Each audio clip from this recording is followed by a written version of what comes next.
او په جنت کې به یو ښکلې فضا لګي، په هغې کې به یو بل سره ملاقات کیږي. که د بعضې سړي مرتبه اوچته وي، د بعضې ښکته وي، نو هغې یو بل سره ملاقات ممکنه دی. څنګه په یو روایت کې راځي، وی د مور او پلار ګوره ډېره زیاته عجیبه مینه وي.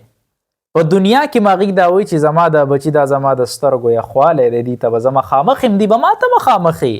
د بچي درد نه پلار برداشت کولی شي، نه مور برداشت کولی شي. نو کله چې مور او پلار جنت ته لاړ شي، وی دی به وایي بچي مې څه شو؟ نو الله تبارک وتعالی به د فرشتې په ذریعه ورته وایي بچي خو دې په جنت کې دي. خو وی ما ته خو نه ښکاري، وی بچی خو وی نه خیر د تسلی کوه، بچی دی په جنت کې دی، وی زه کتل غواړم. التم د بچو فکر دی ورسره، څنګه په دنیا کې فکري هغسې د آخرت کې هم فکر دی.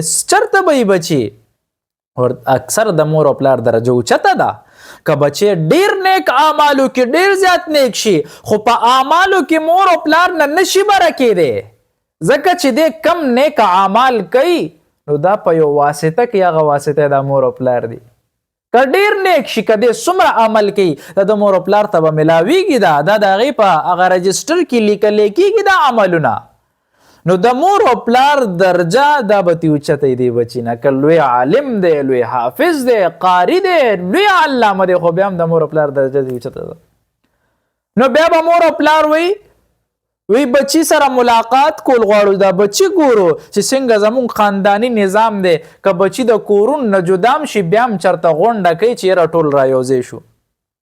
د الله وی الله به ورته وی زما شان ګورې دا نه دی چې تا اوس بره ښکته دی بوزم، وی صبر وکړه. او بچی به ورته لاندې درجې نه راوچت کي، بره به ورته ور ورسوي.